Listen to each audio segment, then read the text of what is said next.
m'appelle Marion Besançon.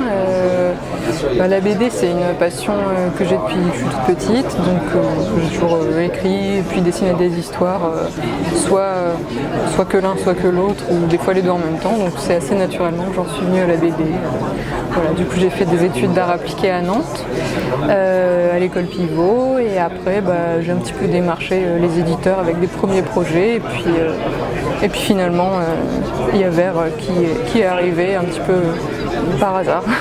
Alors en fait c'est Patrick qui a repéré mon travail dans un fanzine dans lequel je participais en fait pendant mes études et un peu après, un fanzine de la région d'où je viens, et donc du coup comme Patrick il est de cette région aussi, il a eu l'occasion de tomber dessus, et comme il a apprécié ce que je faisais, il m'a contacté, et au départ c'était pour mettre en scène quelques nouvelles qu'il avait écrites lui mais pas publiées forcément, et qu'il voyait bien en BD mais qu'il n'avait pas le temps de dessiner lui-même, parce qu'il dessine aussi. Et l'une d'entre elles, en fait, c'était les prémices de Vert. Et on a commencé à démarcher avec ce projet de recueil de nouvelles en bande dessinée. Et il y a un des éditeurs qu'on avait démarché qui nous a suggéré en fait d'étendre la nouvelle originelle de Vert en long format. Du coup, on l'a fait. Et puis comme on n'a pas eu trop de nouvelles de cet éditeur, on a redémarché avec ce projet plus long, et c'est comme ça qu'on a signé après.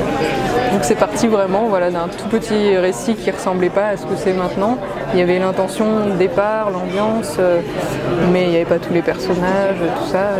Et donc tous les deux, on l'a étiré en long format, en fusionnant au maximum nos façons d'écrire. Ça va parce que ça s'est fait naturellement. C'est vrai qu'au départ, je ne me voyais pas non plus collaborer en fait avec quelqu'un. Je me projetais comme auteur seul en fait, parce que j'ai pas mal d'histoires que j'ai envie de faire. Donc, et puis c'est vrai que je dessine de manière assez intime, donc en fait l'écriture, comme c'est très personnel, je pense que ça conviendrait pas avec n'importe qui, mais il se trouve que l'écriture de Patrick m'a vraiment touchée, et en fait on s'est bien complété, donc finalement le passage en long, ça s'est fait assez naturellement, et puis comme on avait des signaux positifs, en fait on est allé un peu à fond là-dedans, parce que faut bien se lancer, et quand on a des feux verts, on essaie d'y aller, quoi. Donc, alors sur celle-là, oui, surtout qu'au tout départ, la nouvelle elle était plus concise, elle était déjà découpée en 4 parties, avec déjà un final particulier, et c'est vraiment le côté apocalypse tranquille en fait qui m'a plu tout de suite, et qui s'est accentué en plus en le développant en long. Donc ça m'a vraiment intéressée, parce que j'aime bien l'idée de cette radicalité qui est que au fond l'humanité disparaît vraiment, mais que ça se fait dans un style qui est pas si habituel que ça en fait en fiction. Donc je pense que c'est vraiment ça qui m'a intéressée. J'étais pas spécialement intéressée par les végétaux plus que ça. Je m'y suis mise pour Vert en fait. C'était pas trop ma zone de confort, on va dire. Du coup c'était plus, je l'ai plus vu comme un motif ou un symbole par-dessus pour habiller une histoire qui avait un espèce de contre-pied dans le ton. Pas tant que ça au final, c'est pas forcément, je sais pas si c'est la dystopie, j'aime bien à la limite la mélancolie ou les histoires de choses qui sont terminées aussi. J'aime bien beaucoup de styles de choses aussi, donc non, je dirais pas que c'est forcément quelque chose que je lis en grosse quantité. J'aurais pas non plus forcément pensé faire ça, même si dans beaucoup des choses que j'imagine pas forcément des utopies non plus. Ça s'est longuement réfléchi en fait, parce qu'au départ j'étais partie pour tout faire en couleur, et puis après j'ai tâtonné quand même, et il y avait quand même une dimension très intimiste au récit, surtout au début. On raconte un phénomène qui est d'ampleur mondiale, mais on le traite de manière très sporadique, quelque part on n'a jamais d'angle, on ne voulait pas s'attarder sur cet angle-là. Donc le noir et blanc, moi à titre personnel, c'est quelque chose que j'adore, que je trouve très beau, et je trouve qu'il raconte aussi autre chose que de la couleur qui parfois détourne l'œil aussi, à ce côté un vernis séduisant, mais qui des fois colore du coup le récit d'une façon pas toujours appropriée.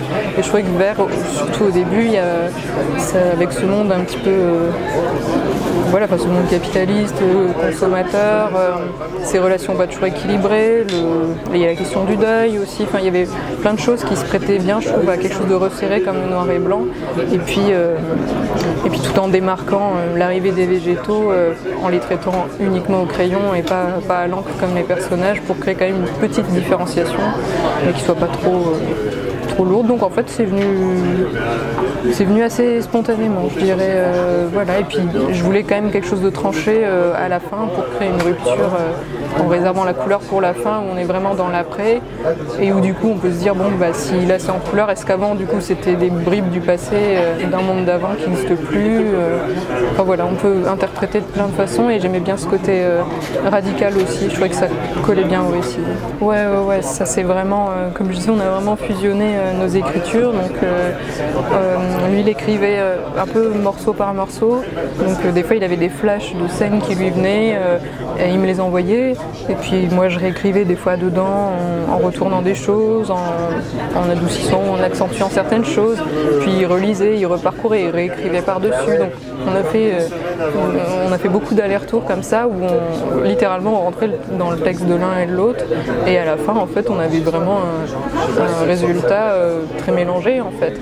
Donc ça c'était très agréable, et pareil au storyboard, il m'a laissé très libre aussi sur le choix des noms des pages, le rythme, tout ça, la mise en scène, mais voilà, s'il voulait en fait il pouvait aussi redécouper, réagencer des trucs, je le laissais aussi, comme il me laissait entrer dans son écriture à proprement parler, je le laissais aussi. Donc on a essayé à chaque étape de fusionner au max, et du coup c'est un résultat qui est ni tout à fait de l'un ni tout à fait de l'autre. Ouais, c'est difficile à dire. La peur, elle serait tout à fait légitime. Moi, la première, je serais pas à l'aise avec ça. C'est surtout qu'on parle de mutations physiques. C'est délicat, la question du corps, en fonction des sensibilités de chacun. C'est loin d'être. Là-dedans, on décrit le phénomène comme une fois qu'il survient, en fait, il est en soi apaisant, donc ça règle un peu la question. Mais c'est clair que si quelque chose comme ça arrivait, il y aurait des fractures sociales importantes, et j'ai aucune idée de comment ça tournerait. Ah là là, il y a tellement d'auteurs dont j'aimerais voir la perception. C'est une bonne question.